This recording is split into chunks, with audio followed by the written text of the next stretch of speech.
धोबी का कुत्ता न घर का न घाट का। एक बार कक्षा 10 की हिंदी शिक्षिका अपने छात्रों को मुहावरे सिखा रही थी।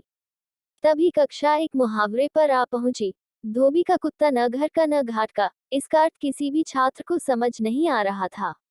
इसीलिए अपने छात्रों को और अच्छी तरह से समझाने के लिए शिक्षिका ने अपने छात्रों को एक कहानी के रूप में उदाहरण देना उचित समझा। उन्होंने अपने छात्रों को कहानी कहना शुरू किया। कई साल पहले सज्जनपुर नामक नगर में राजू नाम का लड़का रहता था। वह एक बहुत ही अच्छा क्रिकेटर था। वह इतना अच्छा खिलाड़ी था कि उसमें भारतीय क्रिकेट टीम में होने की क्षमता थी। वह क्रिकेट तो खेलता पर उसे दूसरों के कामों में दखल अंदाजी करना बहुत पसंद था। उसका मन दृढ़ नहीं था, जो दूसरे लोग करते थे वह वही करता था। ये देखकर उसकी माँ ने उसे समझाने की बहुत कोशिश की कि यह आदत उसे जीवन में कितनी भारी पड़ सकती है, पर वह नहीं समझा। समय बीतता गया और उसका अपने काम के बजाय दूसरों के काम में दखल अंदाजी करने की आदत ज्यादा हो गई। जब भी उससे क्रिकेट का अभ्यास करना होता था, तभी उसके दूसरे दोस्तों को अलग खेलों का अभ्यास करना रहता था। उसका मन चंचल होने के कारण वह क्रिकेट के अभ्यास के लिए नहीं जाता था, बल्कि दूसरे दोस्तों के साथ अन्य अलग अलग खेल खेलने जाता था।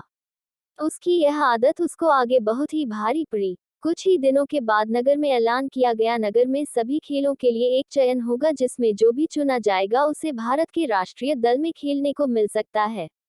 सभी यह सुनकर बहुत ही खुश हुए और उसी दिन से सभी अपने खेल में चुनने के लिए जी जान से मेहनत करने लगे। सभी के पास सिर्फ 2 दिन थे। राजू ने भी अपना अभ्यास शुरू किया, पर पिछले कुछ दिनों से अपने खेल के अभ्यास में जाने की बजाय दूसरों के खेल के अभ्यास में जाने के कारण उसने अपने शानदार फॉर्म खो दिया था।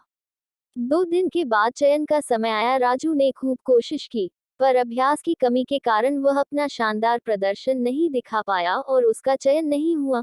वह दूसरे खेलों में भी चयनित न हुआ, क्योंकि वे सब खेल उसे सिर्फ थोड़ा बहुत आते थे और किसी भी खेल में वह माहिर नहीं था, जिसके कारण वह कोई भी खेल में चयनित नहीं हुआ और उसके जो सभी दूसरे दोस्त थे उनका किसी न किसी खेल में चयन हो गया, क्योंकि वे दिन रात मेहनत करते थे।